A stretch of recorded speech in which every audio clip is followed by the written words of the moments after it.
selamat malam pemirsa. Apa kabar Anda? Senang sekali malam hari ini kami dapat kembali menjumpai Anda dalam program Tatap Muka. Program ini hadir sebagai wadah sosialisasi, berbagi informasi, dan juga edukasi.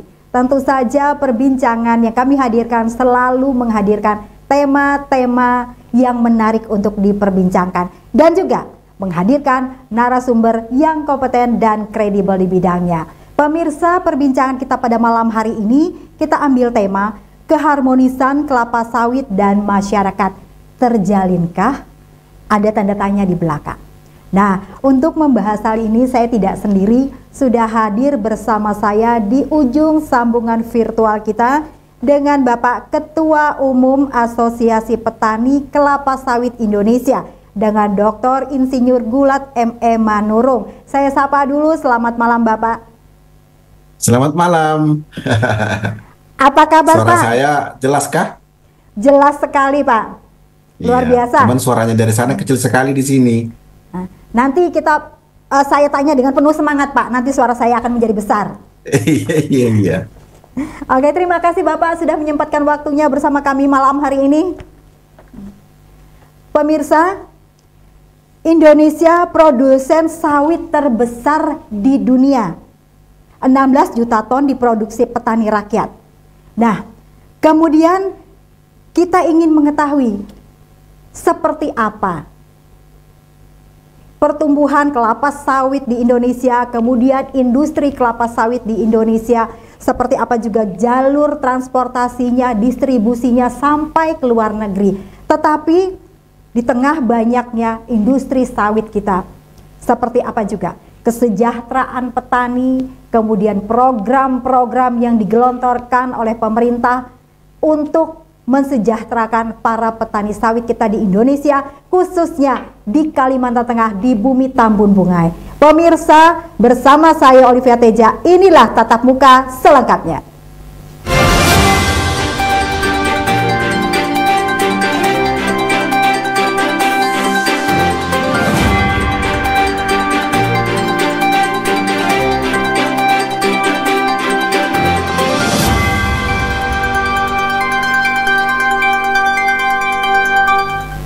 Pemirsa, sebelum kita jauh lagi berbicara masalah persawitan pada malam hari ini, perkebunan sawit dan juga masyarakatnya hingga ke perusahaan swasta, kita ingin mengetahui dulu sedikit apa yang menjadi tupoksi dari teman-teman Apkasindo ini sendiri. Silahkan Bapak Gulat. Baik, Apkasindo itu adalah organisasi profesi petani sawit. Kita tersebar di 25 provinsi. 164 kabupaten kota. Nah, tupoksi kita itu adalah jembatan antara pemerintah ke petani dan sebaliknya petani ke pemerintah gitu loh. Jadi timbal balik gitu ya. Nah, jadi memang tugasnya cukup berat, tetapi saya melihat dengan kehadiran Apkasindo ini itulah banyak sekali menjembatani apa yang menjadi permasalahan bottleneck di dalam sektor hulu, khususnya petani sawit. Nah, jadi petani sawit itu kan ada dua tipologi. Tipologi pertama disebut dengan petani swadaya. Yang kedua adalah petani plasma atau petani bermitra. Nah, kami Apkasindo mewadahi kedua tipologi ini gitu loh. Jadi membuat petani itu lebih terjaga dengan kehadiran dari Apkasindo gitu loh. Pak, Bapak tadi mengatakan ada dua nih, swadaya dengan plasma. Seperti apa keakuran berdua ini, Pak? Ya, kalau kita lihat dari jumlah perkebunan kelapa sawit yang ada di Indonesia, petani plasma dan petani bermitra, itu total yang dikelola oleh petani sawit itu seperti kata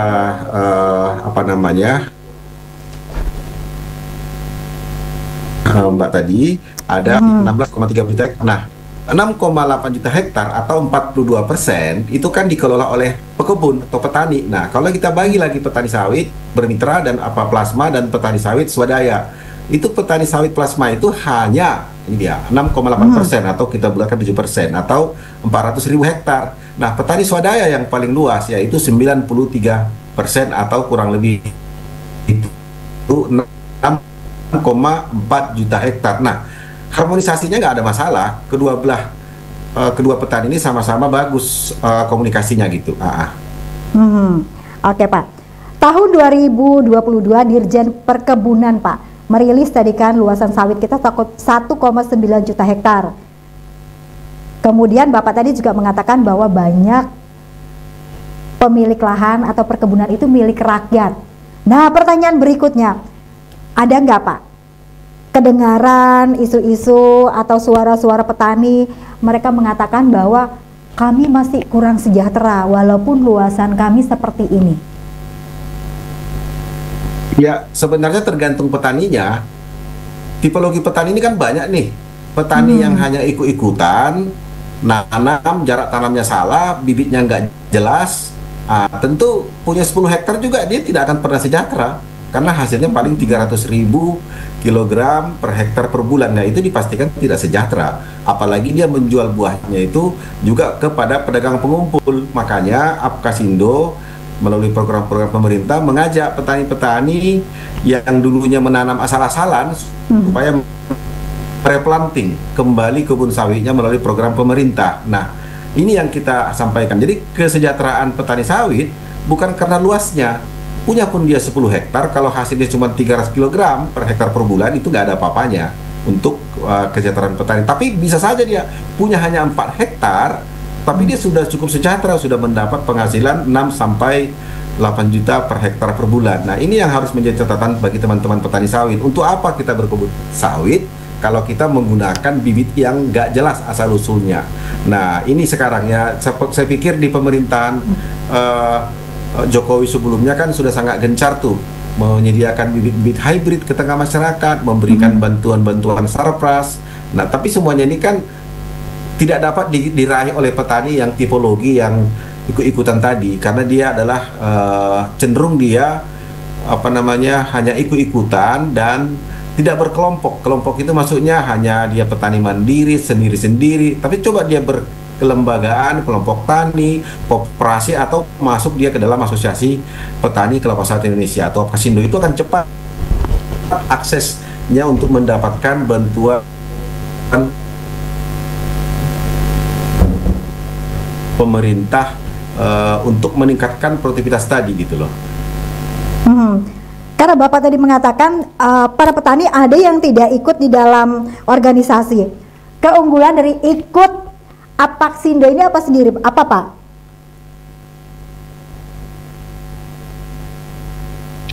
Kurang jelas suaranya Mbak, kecil banget. Oke. Apa kelebihan dari para petani itu sendiri ikut di organisasi Apkasindo? Iya, yang pasti kelebihan daripada petani sawit yang ikut Apkasindo itu dia akan terbantu informasi-informasi yang terkini. Ya, satu, terkini itu artinya regulasi pemerintah. Nah, kalau dia petani yang anggota kita, kalau dia pengusulan PSR, biasanya itu kita bantu dari mulai penyiapan dokumen sampai kepada pengiriman berkas kepada Kementerian Pertanian untuk mendapatkan dana PSR. Nah, itu. Tapi kalau dia tidak berkelompok orang per orang, nggak bisa, karena dana replanting itu PSR yang dari Badan Pengelola Dana Perkebunan Kelapa Sawit atau BPDPKS itu dia harus berkelompok gitu loh. Itu salah satu kendala teman-teman petani yang berada di pelosok-pelosok atau petani yang hanya ikut-ikutan, susah mendapat bantuan pemerintah. Dana itu ada disiapkan, 1 tahun itu 5,4 triliun, tapi yang terserap per tahun itu hanya kurang lebih 600 miliar sampai 800 miliar per tahun. Jadi dana itu tetap tidak terserap gitu loh. Oke, kemudian setelah tahu seperti ini Pak, apa yang dilakukan oleh teman-teman organisasi ini untuk menjangkau mereka lagi sampai mereka mau bergabung dan mendapatkan manfaat? Itu yang pertama. Yang kedua, berapa jumlah anggota dari organisasi ini sendiri Pak, asosiasi ini di seluruh Indonesia, khususnya di Kalimantan Tengah Pak? Iya. Kalau upaya-upaya kita kan sosialisasi, kayak di Kalimantan Tengah itu di tahun 2024 ini itu sudah 2 kali kita sosialisasi. 2023 juga kita turun, bahkan 2022 awal-awal habis Covid kita turun. Tetapi minat dari petani-petani yang ikut-ikutan tadi, tanda kutip ikut-ikutan, dia malas, tidak mau ikut bergabung. Dia cenderung hanya melaksanakan orang nanam sawit, dia pun punya sawit, tetapi produktivitasnya itu hanya 300 sampai 400 kg per hektar per bulan. Emang idealnya berapa rupanya? 3,5 ton atau 3.000 sampai 3.500 kilogram. Kan jauh sekali bedanya kan. Halo dengan Jadi Pak kalau Gulat. bicara kesejahteraan kita adalah ya. Halo. Oke. Sebelum kita lebih lanjut lagi berbincang-bincang pada Halo. malam hari ini, kita jeda dahulu. Pemirsa, jangan kemana-mana, kami akan kembali setelah jeda pariwara berikut ini. Tetaplah bersama kami di Tatap Muka.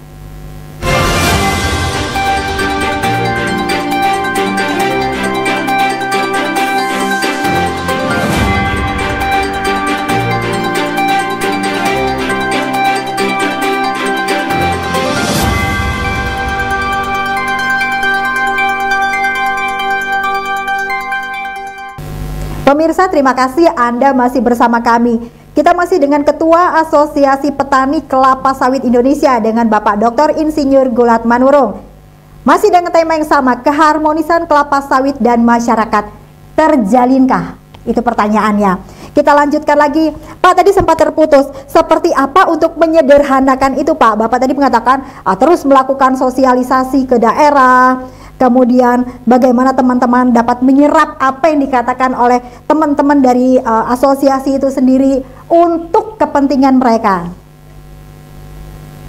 Ya, kalau kami lebih cenderung melakukan pendampingan langsung ke petani. Ya, kita kan juga kan asosiasi tidak mungkin memaksa mereka supaya mau gitu loh. Tapi dengan berbagai media sosial, kita telah memberikan beberapa terobosan mengajak petani sawit untuk ikut replanting gitu. Pak, yang menjadi indikator sendiri dikatakan petani itu sejahtera, seperti apa sih Pak, khususnya untuk sawit, Pak? Ya, sejahtera itu kan berapa sih pendapatan dia per bulan? Kalau dia punya 2 hektar, idealnya kan dia dapat 1 bulan tuh 6 juta. 6 juta idealnya. Tetapi kan petani-petani yang ada di Kalimantan Tengah yang kami survei kemarin itu kan paling 400 sampai 500 kg per hektar per bulan. Artinya dia cuma dapat kurang lebih itu 300 sampai 500 ribu per hektar per bulan. Lah kalau ini yang didapat, dia punya 4 hektar berarti cuma 2 juta. 2 juta itu belum sejahtera menurut ukuran daripada rumah tangga gitulah. Itu belum terpotong oleh yang namanya pemeliharaan, kemudian ada untuk hama dan lain sebagainya. Tambah habis berarti, Pak? Tambah habis karena memang itu akan memperbesar biaya produksi gitu loh, biaya produksi untuk perawatan tanaman sehingga berkuranglah pendapatan si petani gitu. Tapi kata kuncinya adalah sepanjang dia menggunakan bibit yang tidak unggul, maka dia tidak akan pernah mencapai sejahtera. Hanya untuk asal-asalan gitu loh. Makanya kami berpikir tidak perlu membuka lahan baru menjadi 20 hektar, 30 hektar per orang. Cukup 4 hektar aja kalau dia menggunakan bibit unggul, dia udah dapat itu kalau 4 hektar itu sekitar 9 juta lah per bulan gitu kan kalau dia menggunakan bibit unggul. Tapi kan faktanya kan petani itu kan enggan untuk mereplanting tanamannya, apalagi dengan kondisi seperti sekarang harga sawit lagi naik gitu kan, dia makin malas untuk numbang sawitnya mengganti ke tanaman baru gitu. Males peremajaan ya Pak? Iya. Tidak mau melakukan peremajaan. Iya, tidak mau melakukan replanting karena salah satu faktornya kalau harga sawit lagi naik sekarang kan di Kalimantan Tengah itu kan sekarang udah di atas 3.000 per kilogram gitu loh. Dia nggak mau, lebih bagus dia memanen dengan yang ala kadarnya, makanya kesejahteraannya tetap segitu-segitu aja gitu kan. Pak, ada kemungkinan tidak kalau misalnya mereka tidak sejahtera, mereka menganggap ini kurang untuk kebutuhan mereka menjual lahan, Pak? Menjual apa? Menjual lahannya. Aduh, putus-putus, nggak jelas suaranya. Mereka menjual lahannya, Pak. Halo, dengan Pak Gulat bisa mendengar saya? Nah, ya itu ya dengar kecil banget suaranya. Jadi dengan harga yang sedikit tadi per kilogram, dapatnya satu bulan cuman 300 sampai 400 ribu, dia cenderung untuk menambah luas lahan, ekspansi, ekstensifikasi. Harusnya tidak perlu, dia cukup 4-6 hektar, satu rumah tangga dengan menggunakan bibit unggul, dia sudah bagus. Hasilnya udah mendapat rata-rata dia 2 juta, 2,5 per hektar per bulan. Tapi kan itu tidak dilakukan oleh petani karena nggak mau replanting. Nah, dengan demikian ada dua kemungkinan. Kemungkinan pertama dia akan menjual lahannya karena nggak ada hasilnya. Yang kedua dia akan menambah luas lahan untuk menambah pendapatan daripada hasil panennya. Nah, kedua pilihan ini kan tidak baik kepada kepada faktor sosial ekonomi sawit di daerah-daerah Kalimantan Tengah, contohnya seperti yang kita bahas. Makanya saya sebagai ketua Apkasindo di Kalimantan Tengah, kita ada perwakilan itu Pak JMT Pandiangan, dia sudah berusaha untuk sosialisasi apa itu replanting. Itu kan dananya dikasih pemerintah melalui dana sawit sebesar 60 juta per hektar, gratis, free, tidak ada pengembalian, tidak ada utang. Tapi nggak juga ada yang mau gitu loh. Nah, ini jadi masalah besar untuk teman-teman petani yang hanya ikut-ikutan tadi gitu loh. Berarti mindset masyarakat petani sawit ini Pak yang harus selagi kita rubah. Iya, benar. Jadi mindset bertanam sawit itu jangan hanya stempel, saya punya kebun sawit sekian hektar, tapi hasilnya nggak ada, ngapain gitu loh. Lebih bagus kita hanya punya 4 hektar, tapi dengan menggunakan bibit unggul, hasilnya sama dengan 10 hektar. Nah, kan gitu nih. Nah, jadi untuk mencapai itu, ya itu tadi, dia harus mau replanting. Supaya dapat replanting, ya melapor ke dinas perkebunan setempat, masuk ke organisasi atau berkelompok lah, istilahnya gitu. Kalau untuk 1 hektar lahan sawit Pak, itu bisa dikerjakan oleh berapa orang sih Pak? Atau mandiri sendiri bisa satu keluarga gitu Pak? Kita berlogika aja di sini. Sebenarnya kan rumusnya itu kan per 4 hektar bisa dikerjakan satu kepala keluarga, 4 hektar. Idealnya seperti itu. Tetapi kan petani-petani sekarang aneh.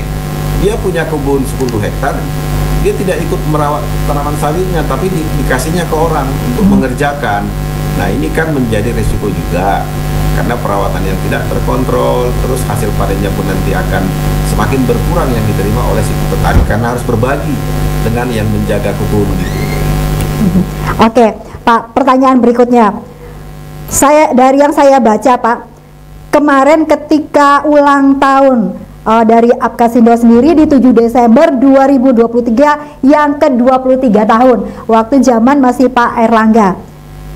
Beliau mengatakan bahwa untuk meningkatkan kebun sawit, kemudian untuk meningkatkan produksi, ada beberapa program yang harus dijalankan. Itu yang pertama. Yang kedua, bagaimana Pak dengan kebijakan tantangan industri sawit sendiri? Karena kan kita tahu kemarin ada gonjang-ganjing terkait kebijakan Eropa Union itu Pak. Nah, itu seperti apa Pak?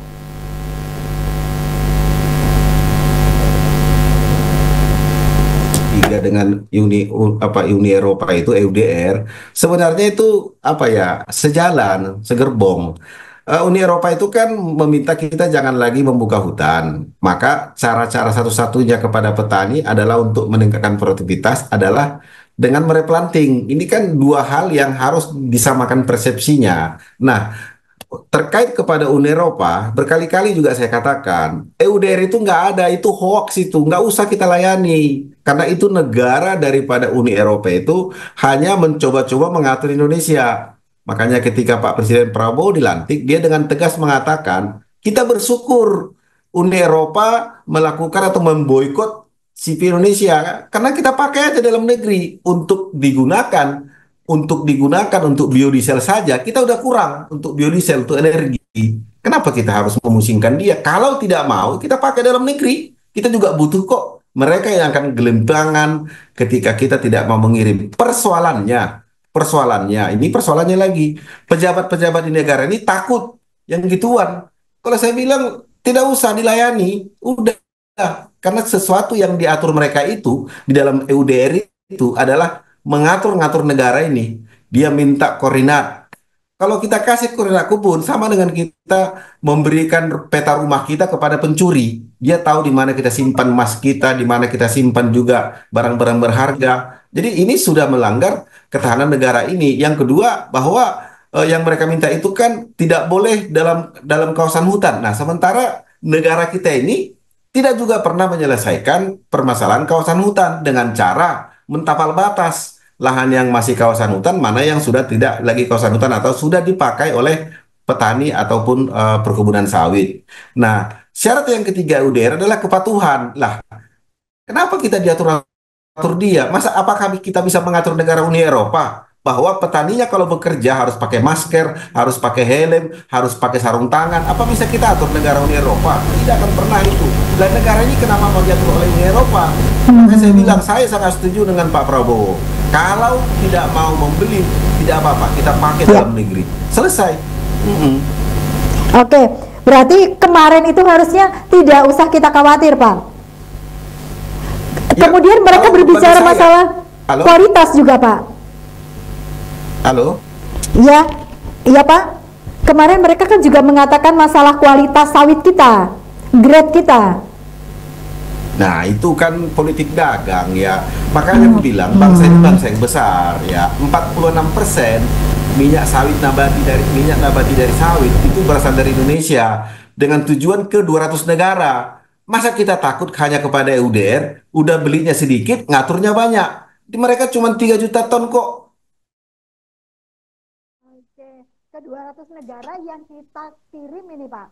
Iya, kok malah hanya satu Uni Eropa kita repot. Mereka hanya beli 3 juta ton loh. Sedikit sekali, tetapi cerewetnya banyak sekali cerewetnya.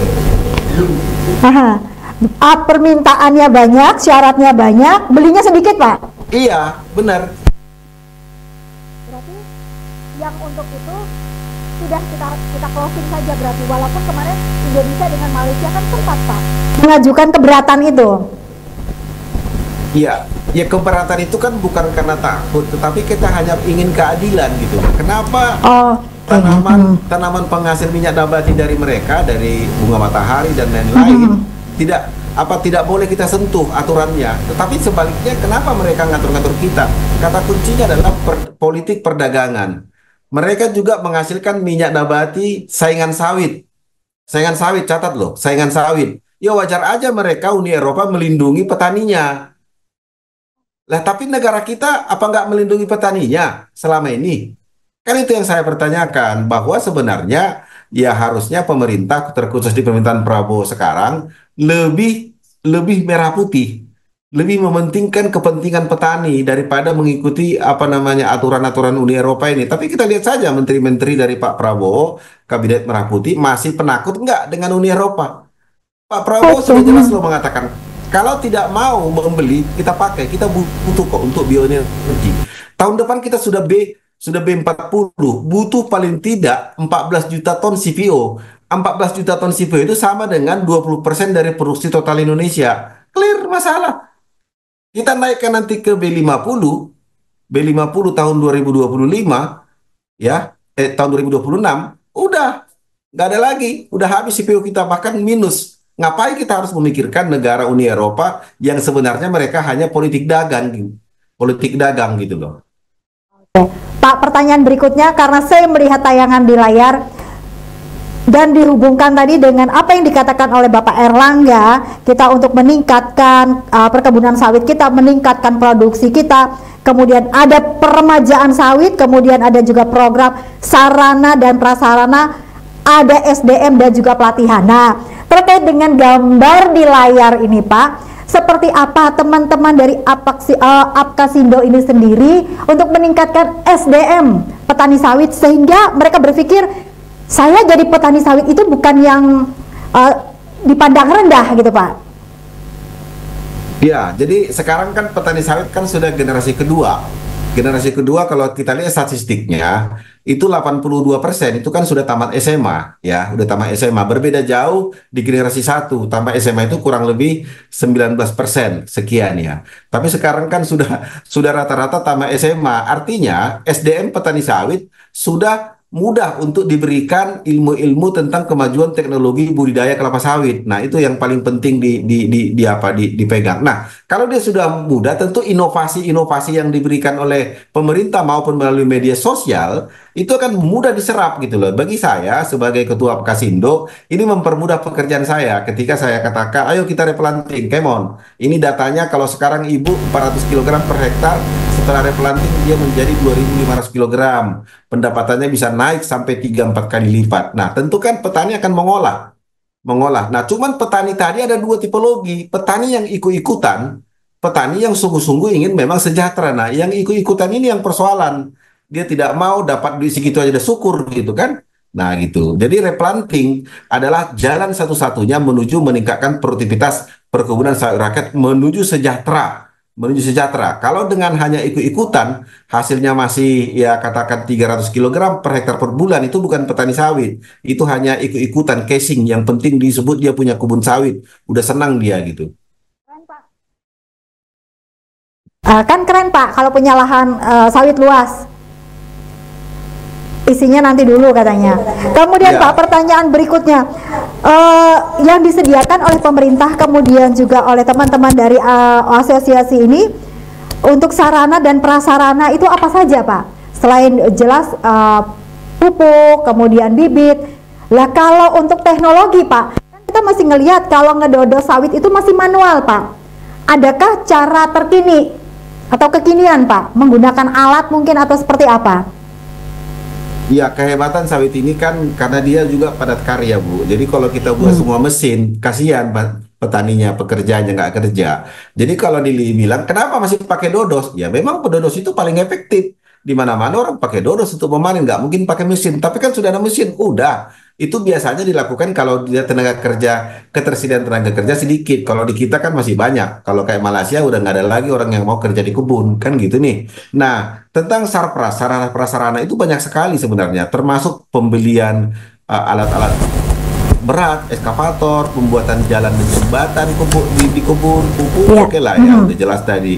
Pembelian kecambah, bibit sawit, nah itu semua banyak sekali yang di program sarpras yang disediakan oleh dana sawit tadi. Tetapi pertanyaan kembali saya katakan, serapan daripada petani untuk memanfaatkan dana sawit yang itu bukan APBN, itu bukan juga APBD, tetapi dana keringat petani sawit itu tidak optimal.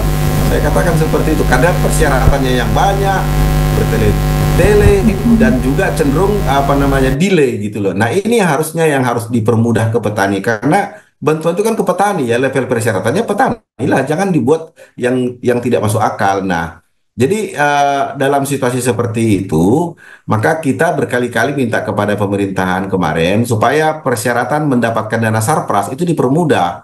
Karena itu bukan APBN, bukan juga pajak, tetapi adalah dana gotong royong daripada stakeholder sawit. Kalau dihitung-hitung, Bu, Bapak Ibu semua pemirsa, harga TPS petani itu berkurang rata itu Rp200 per kilogram gara-gara ada pungutan ekspor yang dipungut oleh BPDPKS, Badan Pengelola Dana Perkebunan Sawit, berkurang harga TPS kami 200 kg per hektar, 200 kg, Rp200 per kilogram. Nah, kalau ini tidak dimanfaatkan, kan alangkah bodohnya kami petani sawit, udahlah nyumbang tapi nggak pernah mendapatkan ataupun proposalnya diterima oleh Badan Pengelola Dana Perkebunan Sawit karena persyaratannya yang terlampau bertele-tele dibuat oleh Kementerian Pertanian. Nah, ini yang harus kita saling koreksi.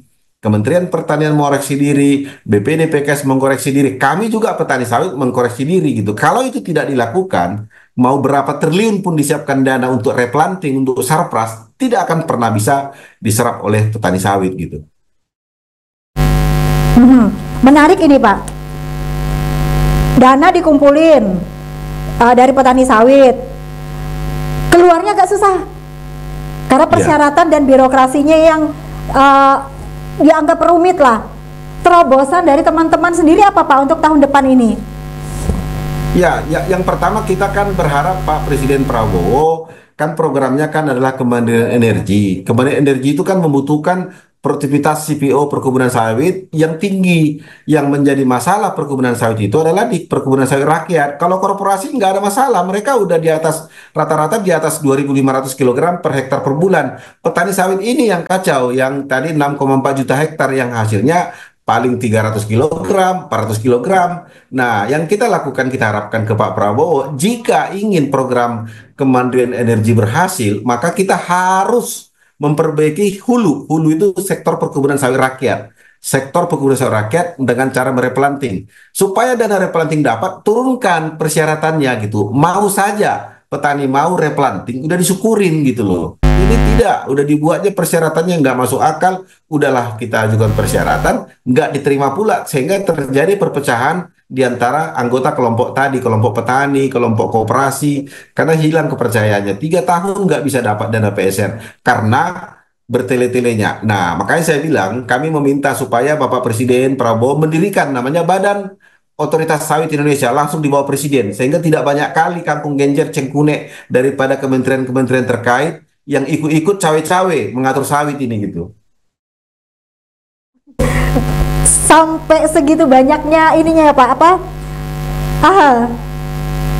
Jalannya itu terlalu banyak, tidak potong kompas. Iya, iya, jadi banyak sekali kementerian mengurusin sawit ini. Kami hitung ada 34 kementerian dan lembaga mengurusi sawit. Terakhir ini kan Kementerian Agama yang mewajibkan sertifikasi halal untuk CPO. Loh, undang-undang kan mengatakan yang halal itu kan adalah produk turunan ataupun yang bukan dari nabati. Sawit kan nabati. Minyak mentah aja udah disuruh harus pakai sertifikat halal. Nggak masuk akal. Gimana logikanya?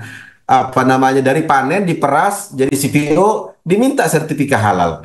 Kalau minyak goreng oke lah diminta sertifikat halal ataupun bentuk makanan lain. Boleh, saya setuju dikasih sertifikat halal. Tapi kalau CPO aja hasil perasan TBS diminta harus sertifikat halal, logikanya di mana itu peraturan itu? Ah, itu contoh banyaknya kementerian lembaga yang cawe-cawe di sawit gitu. Jadi membuat semuanya makin ribet, makin susah jadinya.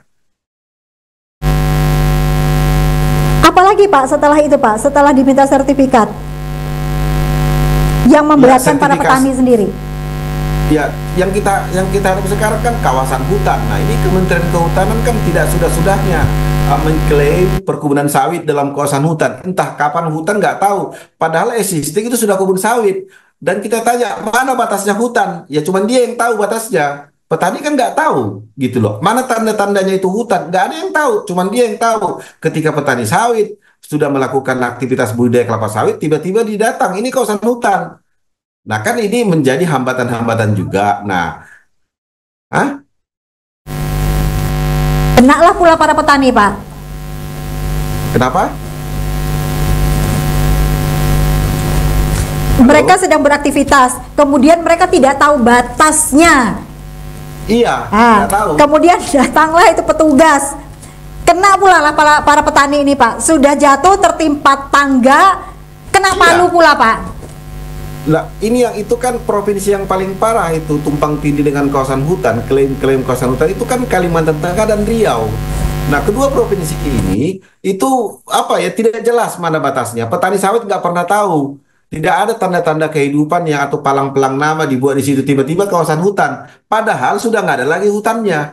Lah ini kan tidak bisa. Makanya kita berharap di zaman Bapak Presiden Prabowo hal-hal seperti itu bisa diselesaikan. Kita sepakat Undang-Undang Cipta Kerja sudah mengatakan tahun yang nggak boleh itu adalah 2020 ke atas, 2020 ke bawah yang sudah existing tertanam sawit itu sudah ada jalur penyelesaiannya. Nah, Uni Eropa aja melakukan persyaratannya yang tahun 2020 ke bawah, mereka nggak lagi mempermasalahkan kok. Loh, kok malah Kementerian KLHK sibuk dengan apa namanya, dengan aturannya sendiri. Nah, ini kementerian ini harus ditertibkan oleh Presiden Prabowo. Mudah-mudahan dengan menteri yang baru, Menteri Kehutanan Bapak Raja Juli, ini bisa diperbaiki paradigma terhadap sawit. Sawit itu kan juga tanaman hutan. Kenapa diributin gitu loh? Bisa memangkas birokrasi ya, Pak, yang terlalu rumit. Iya. Jadi yang existing tertanam sawit tidak usah lagi diklaim kawasan hutan gitu loh. Oke. Kalau dari catatan statistik, Pak, Kalimantan Tengah menduduki posisi ketiga penghasil sawit. Halo, Nah, nggak bagaimana jelas Bapak suaranya. melihat ini? Oke, saya ulangi Pak. Kalimantan Tengah menduduki posisi ketiga Ya, penghasil sawit. Nah, kemudian bagaimana Bapak melihat perannya sendiri untuk mendukung ekonomi dan pengembangan untuk daerahnya khusus di Kalimantan Tengah? ya, ya harusnya Kalimantan Tengah sebagai provinsi nomor 3 terluas mendapatkan banyak manfaat. Tetapi kan kembali saya bilang di Kalimantan Tengah itu petani sawit kebanyakan ikut-ikutan gitu loh. Jadi luas perkebunan di sana kurang lebih 1,7 juta hektar, tetapi eh, dalam hal produktivitas terkhusus petani sawit di sana banyak yang rendah. Nah, jadi kalau dibilang manfaatnya untuk Kalimantan Tengah apa? Ya tidak banyak bisa dirasakan, tidak seperti di Sumatera Utara, di Riau, di Sumatera Selatan itu kan rata-rata sudah di atas 2 ton per hektar per bulan. Nah, caranya gimana? Ya nggak ada cara lain. Pemerintah harus mereplanting kebun-kebun sawit rakyat sehingga luasan kebun sawit di Kalteng bisa lebih bermanfaat kepada ekonomi masyarakat, dampak sosialnya dan dampak lingkungan gitu loh. Makanya saya bilang berkali-kali, berhentilah membuat peraturan. Bangga sekali kementerian itu kalau dia makin banyak peraturannya gitu loh. Padahal yang diharapkan oleh Presiden Prabowo kan adalah percepatan pembangunan daripada daerah supaya terjadi multi effect player daripada perkebunan sawit. Jadi saya pikir Kalimantan Tengah harus berbenah, merangsang petaninya. Dinas Perkebunan juga harus bekerja keras, Apkasindo Kalteng juga harus bekerja keras, pemerintah Provinsi Kalteng juga harus bekerja keras untuk merangsang supaya petani mau replanting gitu. Jadi caranya gimana? Rangkul itu pusat itu. Nah gitu. Masalah kawasan hutan selesaikan. Jangan lagi bernostalgia dengan kawasan hutan, padahal hutannya nggak ada lagi gitu loh. Hutannya kosong ya Pak. Kayunya udah nggak ada, isinya udah nggak ada, cuman sisa namun disebut kawasan hutan. Iya, memang itu terjadi. Di Riau juga begitu. Sampai kantor gubernur Provinsi Riau pun dibilang kawasan hutan gitu loh. Apa gimana ya? Kita sudah 79 tahun merdeka, tapi kok malah makin bodoh gitu loh. Ya sudah nggak hutan, ya udah jangan dibilang hutan. Terhitung mulai 2020 ke atas, kita tertibkan aturan. Tapi yang sudah tertanam 2020 ke bawah, Undang-Undang Cipta Kerja itu udah mengatakan clear gitu loh.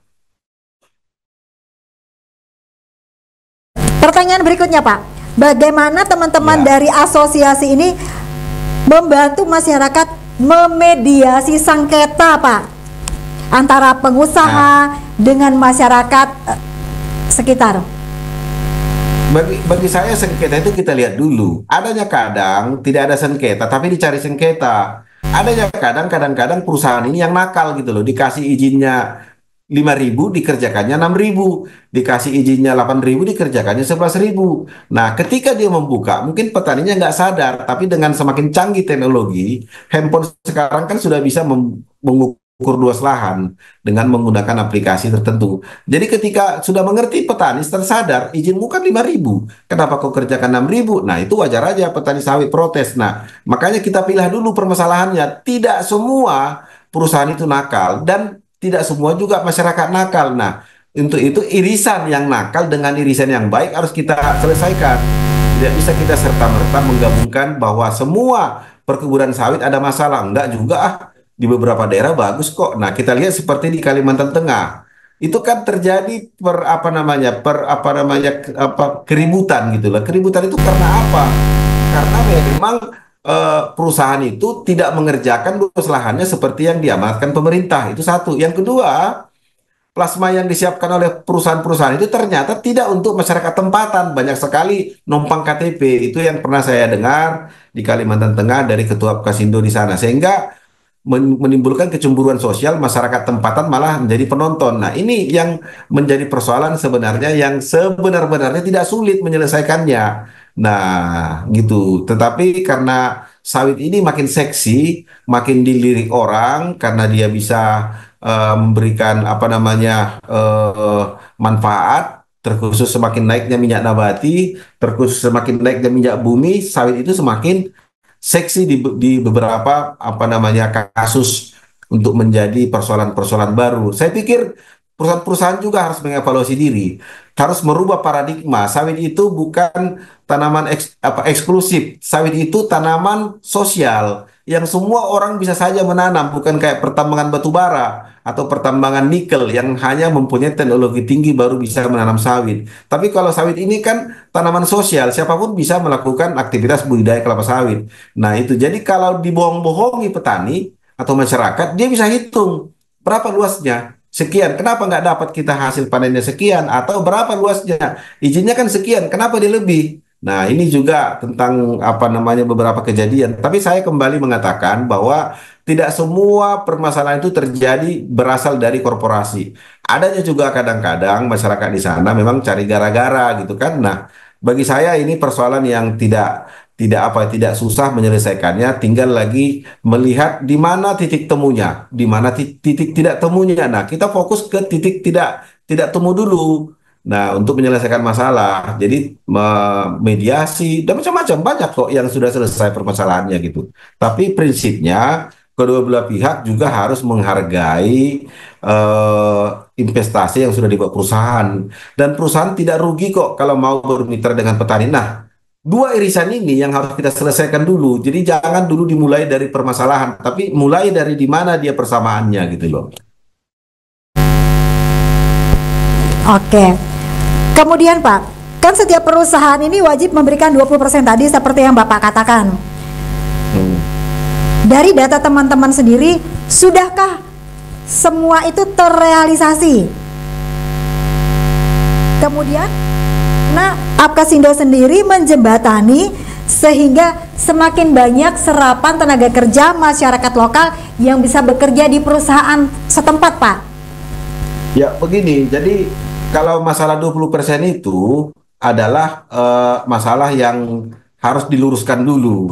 20% itu kan berlaku jika HGU-nya keluar 2007 ke bawah. Tetapi setelah 2007 tidak wajib, bisa diganti dengan pertumbuhan ekonomi produktif. Nah, ini yang harus kita sadari. Jadi jangan menyamakan semua izin HGU wajib melakukan kemitraan 20%. Itu tidak seperti itu konsepnya. Jadi kita membaca undang-undang itu, peraturan itu nggak boleh hanya sepenggal-sepenggal, harus secara utuh. Saya tidak pada posisi membela perusahaan, tetapi kita harus kembali kepada regulasi. Kalau dia tidak diwajibkan, boleh diganti dengan tanaman pusat pertumbuhan ekonomi lain, kenapa tidak? Misalnya dengan di masyarakat untuk beternak sapi, beternak ayam, untuk yang izinnya 2007 ke atas kan memang diperbolehkan oleh undang-undang, jadi nggak ada masalah. Kalau saya tetap berprinsip, kebun sawit memang yang wajib harus memberikan 20% plasmanya, silakan. Tetapi kalau dia izinnya 2007 ke atas kan tidak wajib. Kita juga jangan membenarkan yang tidak benar gitu kan. Tapi kalau udah wajib dia tapi nggak mau, gas. Nah, itu. Kalau teman-teman asosiasi sendiri, Pak, seperti apa berdiri membela para petani ketika ada permasalahan hukum antara perusahaan ataupun dengan pemerintah? Ya, sudah cukup banyak ya. Yang kemarin di Kaltara kita coba mediasi, kita pelajari dulu apa kasusnya. Nah, di Kalimantan Utara kemarin, nah ternyata tidak transparannya pengelolaan keuangan hasil panen. Oke, kita ajarin, kita dampingi. Nah, itu kan sudah menumbuhkan titik temu. Nah, kalau kayak di Kalimantan Tengah, itu kan persoalannya kan sangat kompleks gitu loh. Kompleks artinya adanya aturan suku, masyarakat suku yang ada di di Kalimantan Tengah, dan ada juga perusahaan yang tidak mau memberikan tidak terbuka lah gitu ya. Jadi kalau kami petani sawit cenderung memediasi, tapi selalu kami harus mulai dasar hukumnya apa. Kita telah dulu. Kalau memang perusahaannya benar, ya kita harus mengatakan benar. Tapi kalau perusahaannya nakal, ya kita suratin. Kita minta kementerian terkait untuk melakukan ketegasan. Nah, jadi begitu. Banyak persoalan-persoalan sawit yang berhasil kok dimediasi oleh Apkasindo. Banyak juga persoalan-persoalan yang ada itu justru sebenarnya diakibatkan ketidakterbukaan. Jadi sangat bisa kok peran Apkasindo sebagai asosiasi itu cenderung dia menjembatani gitu loh, menjembatani. Kalau memang masih bisa, dimediasi, kami pasti lakukan itu dan sudah banyak juga contoh-contoh kasus kok yang dimediasi oleh Apkasindo gitu. Intinya kami bekerja berdasarkan regulasi aturan yang ada gitu. Kita nggak boleh mengatakan harus dikasih 20%. Ya izinnya keluarnya tahun 2014 kan tidak diwajibkan. Ya kita nggak mungkin bisa paksa perusahaan itu. Tapi kalau perusahaan itu mau, ya itu lebih bagus. Tapi dia kan tidak ada mengatur seperti itu, Ibu, gitu loh. Makanya masyarakat, teman-teman petani sawit yang di Kalimantan Tengah, coba kedepankan dulu belajar regulasi terkait kepada aturan itu. Seperti yang di layar ini kan, itu kan orang Apkasindo itu yang ada di layar itu, yang mencoba memediasi itu. Jadi ini contoh kami ada juga turun ke lapangan melihat apa permasalahannya. Lantas Ketua Apkasindo Kalimantan Tengah melaporkan ke pusat. Maka kami mentelaah dan memberikan analisa ataupun rekomendasi-rekomendasi ke teman-teman petani yang ada di Kalimantan Tengah gitu. Itu udah sering sekali. Itu yang di layar ini ada orang Apkasindo ini. Ada itu bajunya baju Apkasindo itu. Termasuk yang baru saja terjadi untuk wilayah Tualan Hulu, Pak, Sampit, Kota Waringin Timur. Ya. Sengketa antara masyarakat dan juga pihak perusahaan. Ya, itu masalah plasma yang hasil panennya tidak transparan itu kan? Penyerobotan lahan, Pak, kalau menurut ahli waris. Ya, kalau itu saya kurang menguasai. Kalau misalnya ada kasus seperti ini, seperti apa, Pak? Sebenarnya inti permasalahan mereka, tapi satu hal yang ingin saya sampaikan, melapor ke Apkasindo, kami akan turunkan tim mediasi dulu. Nggak ketemu secara mediasi, kita bentuk tim hukum, kita gugat itu perusahaan kalau memang benar secara hukum. Ya kita kan organisasi kan sudah 24 tahun berdiri, jadi kita punya namanya prosedur dalam penanganan masalah yang terkait dengan hukum, karena kami juga punya pakar-pakar yang memang membantu petani sawit untuk meraih haknya gitu loh. Gitu. Jadi sepanjang tidak ada laporan ke divisi hukum, sepanjang juga mereka bukan anggota kita, kami tidak mau mencampuri. Ngapain? Karena kita juga tidak diminta, tiba-tiba nongol kan nggak baik juga kan gitu. Jadi banyak contoh kasus daripada permasalahan itu kami berperan, seperti yang kemarin di Jambi ya, yang ditangkap petani karena memanen sawit. Setelah kita pelajari, yang dipanen itu adalah kebunnya, plasmanya, cuman perusahaan tidak memberikan haknya selama ini sebagaimana yang harus diterima. Ya mereka panen sendiri. Kenapa ditangkap? Saya bilang. Akhirnya kita coba mediasi, akhirnya dilepas gitu loh. Oke, berarti kalau masalah perusahaan sawit seperti yang terjadi di Kota Waringin ini, Pak, antara warga dengan perusahaan, kalau mereka tidak anggota dari asosiasi ini, akan kesulitan teman-teman ini, Pak, untuk bekerja dan bergerak. Iya, sepertinya seperti itu. Makanya saya meminta kita berorganisasi lah. Itu akan lebih gampang ke persoalan. Kalau dia bukan anggota kami, ya kami hanya bisa memberi komentar di media sosial, atau kayak kemarin diwawancarai oleh Kompas TV ataupun media-media TV lain. Ya kita hanya bisa di situ. Tapi begitu dia anggota kami, tahu kita adalah anggota kita, ya kami kejar. Apa masalahnya? Mana telah hukumnya? Mana persoalannya? Kita pelajari dulu. Ketika kita tahu memang si petani anggota kita nggak salah, ya kita harus gas gitu. Yang kalau untuk Kalimantan Tengah sendiri, kasus Kinipan kemarin? Ya karena tidak ada yang masuk laporan ke kita, ke Apkasindo, ya kita tidak berani beri komentar.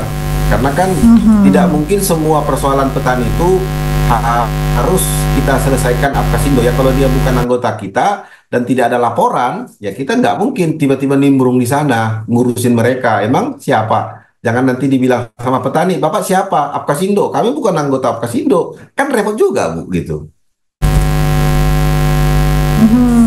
Kalau misalnya suatu saat mereka, Pak, ingin meminta bantuan dari teman-teman asosiasi ini, apakah mereka harus bergabung dulu, Pak?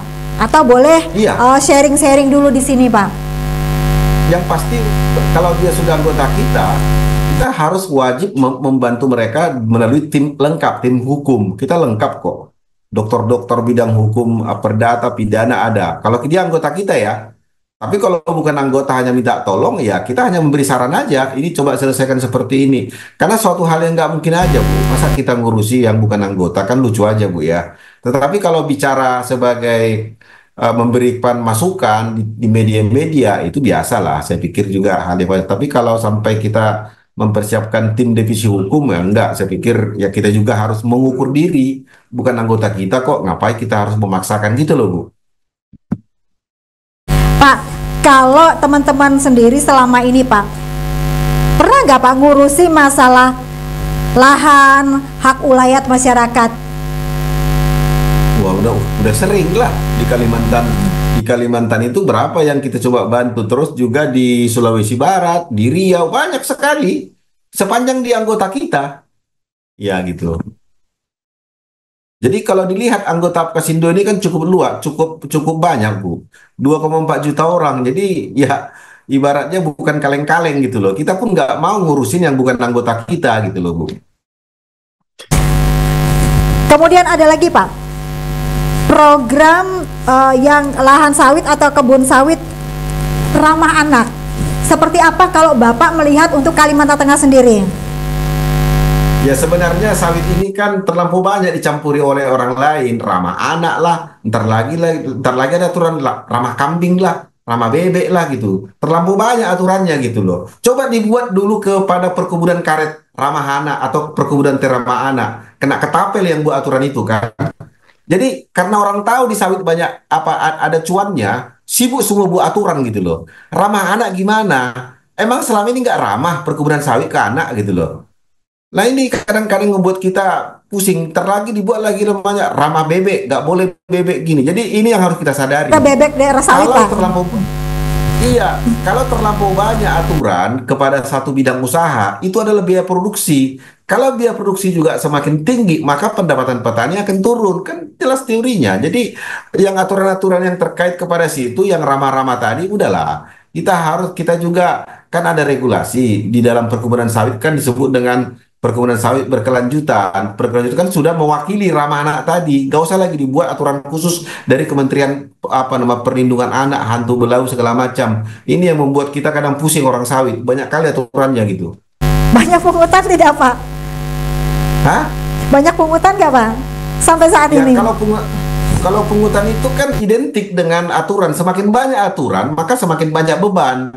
Bisa juga iuran wajib lah, pembayaran sertifikat halal lah, pembakaran sertifikat ramah anak lah. Ya kan ini semua beban kepada sektor dari hulu gitu loh. Kalau itu dibuatnya beban, maka harga TBS kami berkurang.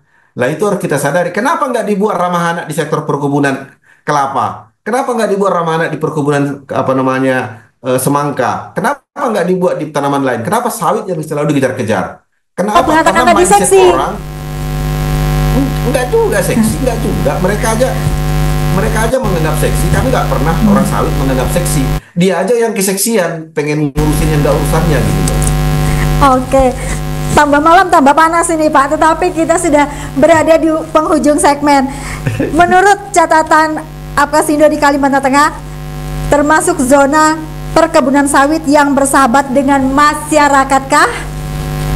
Iya, kalau diukur dari perkebunan sawit itu di Kalimantan Tengah itu termasuk yang bersahabat. Jadi kita nggak boleh melihat satu kasus lantas mengeneril kepada semua permasalahan. Di Sumatera Utara juga ada persoalan kok, di Riau ada persoalan kok. Persoalan itu pasti ada, tidak hanya di sawit, di tanaman-tanaman lain juga ada, tanaman karet, coklat, tanaman perkebunan lain, tanaman pangan juga ada persoalan. Tetapi janganlah kita mengeneralisir satu permasalahan seakan-akan permasalahan sawit itu tidak bersahabat kepada masyarakat. Tinggal bagaimana kita melihat ini memecahkan permasalahan tentu dengan aturan regulasi yang ada.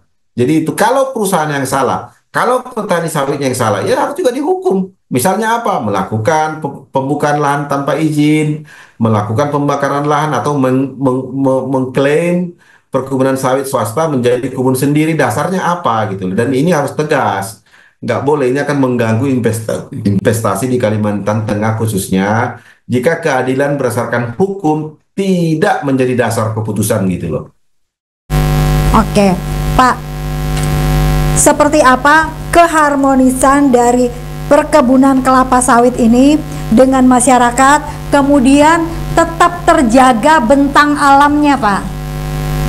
Ya, jadi gini, keharmonisan itu adalah salah satu keinginan semua pihak yang berusaha interaksi sosial, interaksi ekonomi, dan interaksi lingkungan. Nah, jadi itu yang harus kita jaga. Nah, menjaga ini banyak cara. Seperti tadi kita bahas, bagaimana masyarakat setempat menerima manfaat dari kehadiran korporasi. Itu catat, itu penting. Yang kedua adalah bagaimana masyarakat sosial di sana juga merasa terlindungi dengan masuknya investasi-investasi di daerahnya. Kalau nggak ada investasi kan daerah itu juga nggak maju. Masa kita bisa makan hidup dari hutan? Emang hutan bisa ngasih apa kepada masyarakat di situ? Kan nggak juga. Maka ada namanya tanaman perkebunan seperti sawit, itu contohnya ya. Nah, kalau bagi saya, untuk saat sekarang ini, kelapa sawit adalah satu-satunya tanaman yang bisa berinteraksi dengan masyarakat, yang bisa juga berinteraksi dengan korporasi. Tanaman sawit, tanaman sosial, beda dengan industri nikel, pertambangan batu bara yang hanya bisa dikerjakan oleh perusahaan-perusahaan besar. Kalau sawit, 30 batang pun dia punya sawit, udah bisa makan gitu loh. Karena dia bisa melakukan aktivitas budidaya di perkebunan sawit gitu. Kalau memang kita lihat persoalan-persoalan pertambangan batu bara, lebih banyak lagi kok. Pertambangan nikel lebih banyak lagi. Ya nggak pernah jadi ungkap. Kenapa sawit banyak diungkap? Karena 42% perkebunan sawit itu dikelola oleh petani. Jadi lebih banyak meriahnya, meriah tanda kutip gitu loh. Oke, Pak, kemudian Pak, karena sudah di ujung-ujung banget ini Pak, program-program yang digulirkan oleh teman-teman asosiasi Pak, untuk masyarakat petani, kemudian apa harapannya untuk pemerintah dan juga perusahaan? Ya, jadi kalau saya melihat ya, sawit itu sudah banyak sekali memberikan efek kepada ekonomi dan sosial. Contoh, tahun 2024 ini disiapkan 3.000 beasiswa untuk anak petani, buruh tani, tukang pungut gerondolan, anak supir truk. Nah, itu cantik tuh ya kan. Nah, ini yang paling nyata lah yang saya sebut bermanfaat untuk ekonomi. Yang kedua itu adalah adanya DBH, dana bagi hasil sawit. Dan kan ini menjadi salah satu plus. Jadi banyak sekali ekonomi sawit. Tapi satu hal yang paling prinsip saya sampaikan kepada semua pemirsa, sawit itu kenapa seksi? Karena ada di sana masyarakat yang bisa mengerjakan,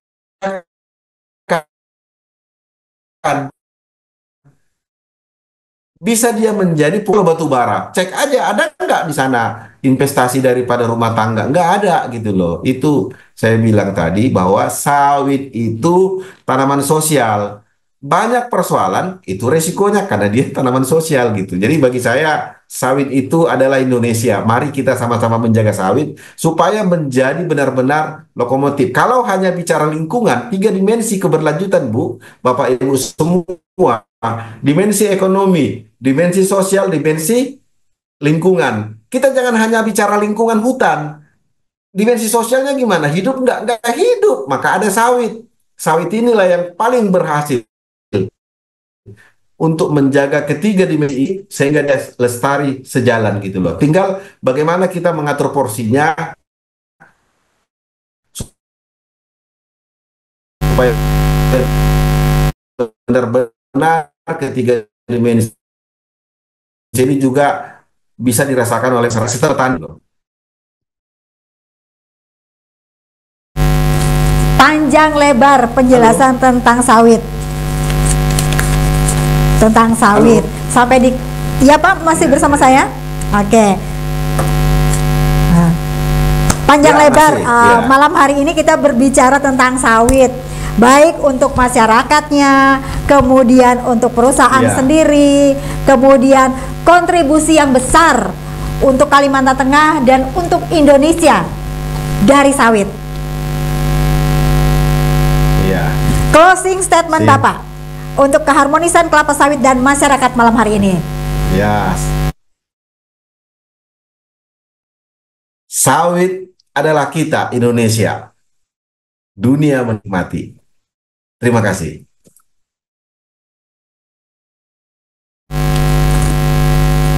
Pemirsa, demikianlah akhir perbincangan. Oke.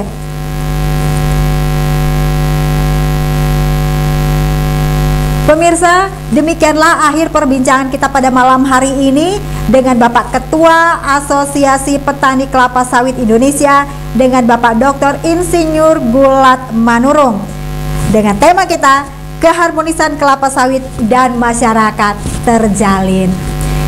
Pak Gulat, terima kasih pencerahannya dan juga semangat yang berapi-api pada malam hari ini untuk kita semua. Terima kasih sekali lagi. Next kita akan bertemu lagi dengan tema yang lebih seru lagi. Siap. Pemirsa, demikian lahir. Terima kasih Kalimantan Tengah. Oke. JTV. Pemirsa, demikianlah akhir perbincangan kami pada malam hari ini di program Tatap Muka. Akhir kata, saya Olivia Teja bersama teman-teman yang bertugas pada malam hari ini pamit undur diri dari hadapan Anda. Selamat malam dan sampai jumpa.